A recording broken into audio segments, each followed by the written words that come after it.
एक लड़का था, वह काफ़ी गरीब था। उसके पास ना तो कुछ खाने को था और ना ही रहने को घर था।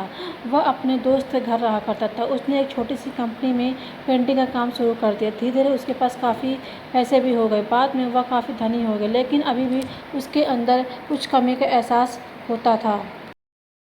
जब वह छोटा था तभी उसके माता पिता इस दुनिया से चले गए थे। उसने कभी प्रेम को नहीं जाना था। एक दिन वह अपने किसी काम से बाहर गया था, तभी उसने एक लड़की को देखी जो कि काफ़ी खूबसूरत थी। उसको देखते ही इस लड़की को उस लड़के से प्रेम हो गया। वह काफ़ी देर तक उस लड़के को देखती रही। कुछ देर बाद वह लड़की वहाँ से चली गई। कुछ दिनों तक यह लड़का उस लड़की को खोजता रहा, लेकिन वह लड़की ना मिली। लेकिन नियति ने उस लड़की को इस लड़की को मिला दिया। वह लड़की इस लड़के के घर काम की तलाश में आई थी। लड़के ने लड़की को तुरंत घर के काम के लिए रख लिया। जब वह लड़की इस लड़के से मिलने आई थी, उस समय इस लड़के कुछ शब्द भी साफ से नहीं बोल पा रहा था, जिससे लड़की को लगा कि यह लड़का गूंगा है। लड़का भी जान गया था कि यह लड़की हमें गूंगा समझती है। इसके साथ ही साथ यह लड़की समझ गई थी कि यह लड़का इस घर का नौकर है, ना कि मालिक है।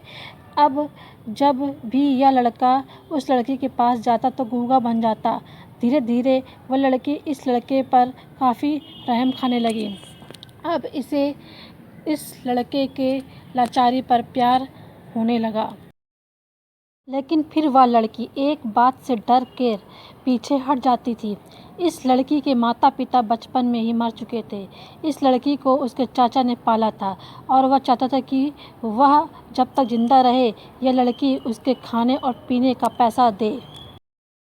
लड़की का प्रेम हद से भी बाहर जाने लगा। लड़के के एक खांसी पर भी वह लड़की दौड़े उस लड़के के पास पहुंच जाती थी। अब लड़का भी समझ गया कि इस लड़की को मुझसे प्रेम हो गया। लड़का भी बहुत ज़्यादा उस लड़की से प्रेम करता था। उसने पहले लड़की के बारे में सब कुछ पता किया। जब उसे सब पता चल गया तो वह बहुत रोने लगा, क्योंकि उसने गूंगे होने का झूठ बोला था। अब वह दिनों रात रोने लगा। लड़की अपनी सैलरी से लड़के का इलाज करवाने को कहती।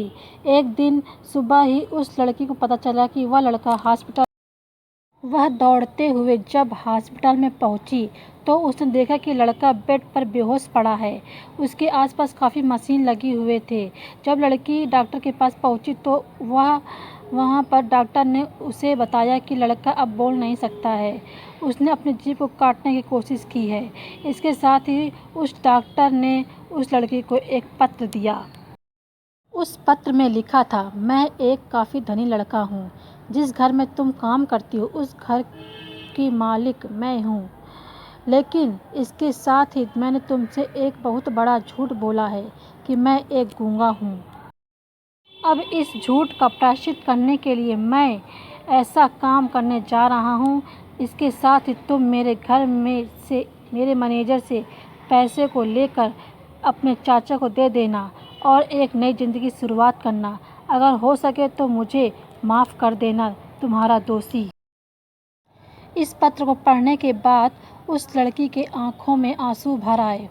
वह दौड़ते हुए मंदिर में गई। उस भगवान के सामने कसम खाया कि जब तक वह लड़का बोलने नहीं लगता है तब तक वह कुछ नहीं खाएगी, भले ही वह मर क्यों ना जाए। इधर लड़का भी उस लड़के के इलाज कर रहे थे।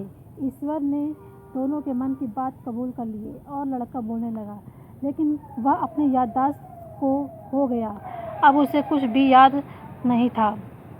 अब उसके बाद लड़की ने उसके याददाश्त के लिए काफ़ी कुछ किया, लेकिन याददाश्त ना आ सके। अगर प्रेम की नींव को झूठ पर रखा जाए तो वह गिर ही जाता है। अगर आपको यह स्टोरी अच्छी लगी हो तो हमारे चैनल को लाइक एवं शेयर करें।